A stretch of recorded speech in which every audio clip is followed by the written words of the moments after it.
Hey, welcome back. How's it going? Great to hear. So in my last video, I discussed spec work and how if you want to be working in a particular field of filmmaking, you should just go out there and shoot it yourself, whether it be, in car commercial world or, something like a watch or beauty, fashion, whatever it might be. And it got me thinking about showreels. And if you don't know what a showreel is, it's essentially your portfolio. It's your body of work. It's, it is you as a person, brand, whatever you want to call it. And you essentially use your showreel to pitch to specific clients you want to be working with and just having it online to be like, hey, I'm a filmmaker. Here is 90 seconds of my work. And it just contains all of your favorite shots that you have gotten over your career. Some people do it yearly. Some people just do it over the space of years. It doesn't really matter. It's up to you. So today I thought I would show you guys my showreel and what my showreel contains. And that's a lot of show words in there. I'm going to be saying that a lot, so kind of get used to that. But I'm going to be breaking down the shots and the clients that I've been working with, what I like, what I don't like, and maybe you'll walk away with something that you enjoy. And boy, is this whole isolation thing making me lose my fucking mind.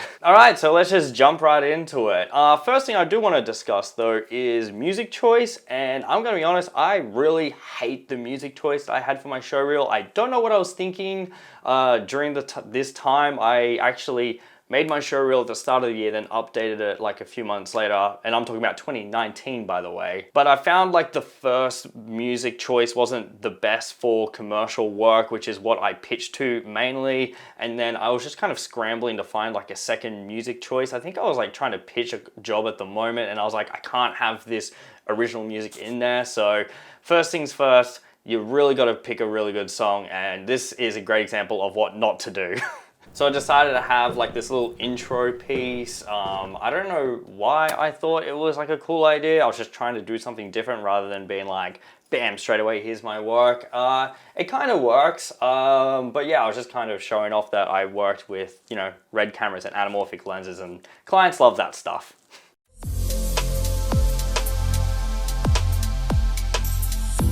So in these first few shots of my reel, I have the biggest clients and names that I have on my portfolio, and it is literally mainly just to flex. And I get it, working with these clients, obviously the shots work well and they are nice shots in my opinion, but it is mainly just to get straight away that, hey, I work with these big clients, and that's something that I kind of recommend. So, straight away when a client looks at your portfolio, your reel, they're like, oh shit, okay, this guy's actually worked or with really good people, really high-end clients, and they'll probably strongly consider you working with them. So after I've done flex on the clients and hoping they can just hire me purely off that, I show more creative side of things and trying to show that, I can work in a really well done studio environment, because that's kind of what I've been trying to pitch towards.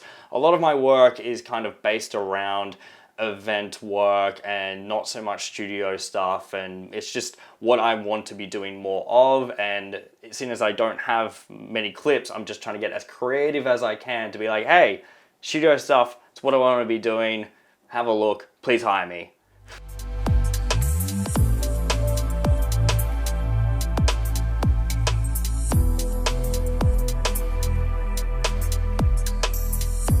So a lot of these shots are beauty focused and fashion focused. It's what I have the most kind of experience in.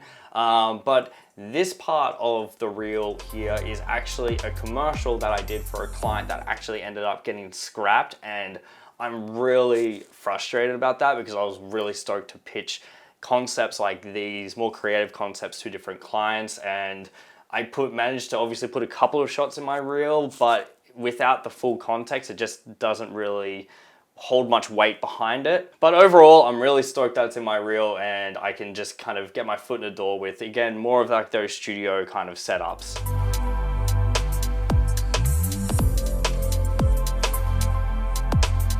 Gotta flex the BMW badge in there to, really send it home that I work with good clients.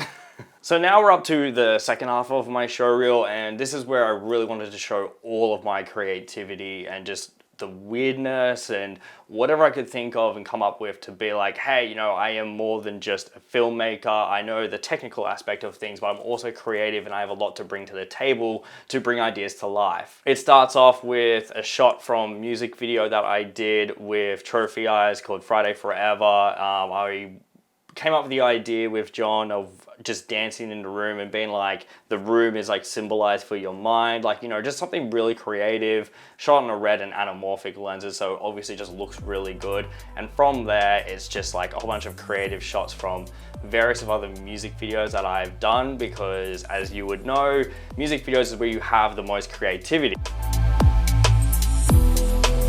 And this is probably one of my favorite shots in the whole show reel, just because it was something that I had pictured in my mind for doing for such a long time, and I finally got to do it. And yeah, I just managed to grab all of these neon lights from around and chucked a nang tube in the car to make it red, but kind of fucked around with the HSL, and I was just really stoked with the outcome. Now this shot here, I really didn't want to put in my show reel because this is something music focused, like really specifically music focused, and I have a whole separate reel for that for when I do get those music jobs again.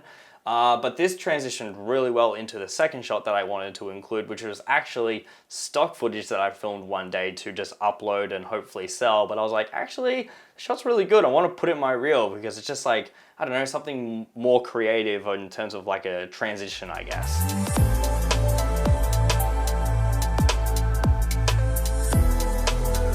And I'm ending my show reel with like really nice nature shots and a bit of a flex from when I worked with HP as a client.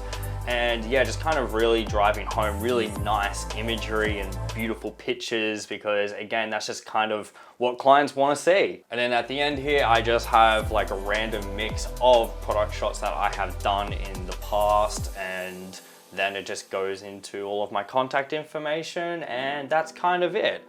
So obviously there is like a mountain of things that I want to change off my reel. This is actually like a pretty old show reel, and one thing that I really do want to change, and this ties in with the last video that I filmed, is doing more product focused videos. I really want to get more into that side of commercial work where I'm mixing product shots with lifestyle and trying to come up with really creative commercial pieces that I can pitch to different clients. Now, the problem is with my reel is all of the product shots that I have that are really product heavily based are at the end of the reel, when I really should have them more in the middle, maybe before I go into all the creative things. I feel like that was kind of a missed opportunity, because normally what happens, especially with these YouTube videos, most people start watching it and then like it just, you know, starts dropping off in terms of viewers. You know, they get 30 seconds in, they don't want to watch it, and they kind of move on.